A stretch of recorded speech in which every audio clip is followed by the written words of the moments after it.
what happened to Brisbane's tram network? Like many Australian cities, Brisbane had quite an extensive tram system. So you can see here it went south down to Salisbury and to Mount Gravatt, out to Belmont, up to Balmoral, and all through the northern and western suburbs up to Chermside, Enoggera, Ashgrove. In fact, many of our major bus lines still follow these routes. Initially, the trams in Brisbane were horse-drawn and then they were electrified. And it is the provision of trams that allowed Brisbane to sprawl. So when they set up these tram systems, being close to the trams, you can see this is an estate in Paddington, 100 yards from the tram.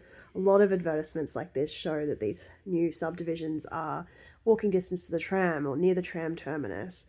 And it meant that we could have low density housing. We could have detached houses in the form of Queenslanders because people didn't have to walk to work, they could jump on the tram. In the 1960s, trams were increasingly blamed for traffic congestion. So there was a growing number of vehicles on the roads, car registrations had gone up tenfold in a very short period of time, and cars and trams were obviously sharing the same roads. You can see this tram, this is in the 1960s, crossing Victoria Bridge.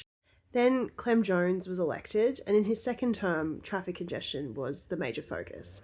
And in 1962, a fire broke out in the depot in Paddington and burnt down about 20% of the entire fleet. And as I said in my previous video, the Queensland Government and Brisbane City Council employed American town planning consultants to do a transportation plan for Brisbane. Now, in this transportation plan, they recommended a very extensive freeway network, which you can see here, and they also recommended the closure of Brisbane's tram system. Now, remembering this was very fashionable, so in 1962, Sydney had closed its trams, and there was trams closing all around Australia. There was a lot of opposition. Remember, back then, half of all trips were made by tram. Brisbane residents wanted to keep them, and the Tramways Union was getting very active and having these community meetings protesting the closure of the tram network. This was very inconvenient for the Lord Mayor at the time, Clem Jones, who was a member of the Labor Party. In fact, the executive of the Labor Party moved a motion to gag the aldermen, which is like the councillors, they used to call them aldermen.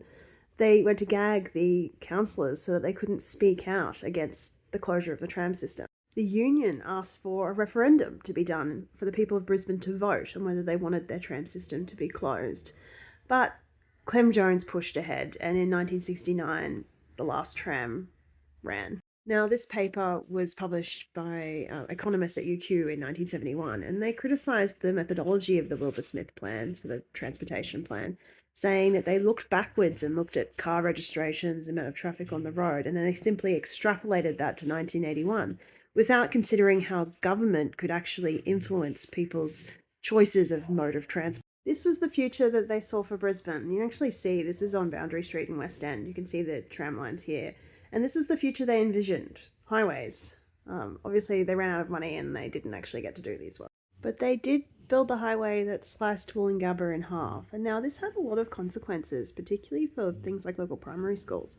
So St Luke's, which is the Catholic parish in this area, which had a lot of migrant families, it was effectively cut in half, and it was not long after the highway was built that the primary school actually closed. And the traffic engineers designed this freeway thinking that we were all going to be travelling 110 kilometres per hour in the inner city on the Southeast Freeway at peak hour. Now, I don't know about you, but the times I've driven on this freeway, I've never gone that fast. And we all know what it looks like at peak hour.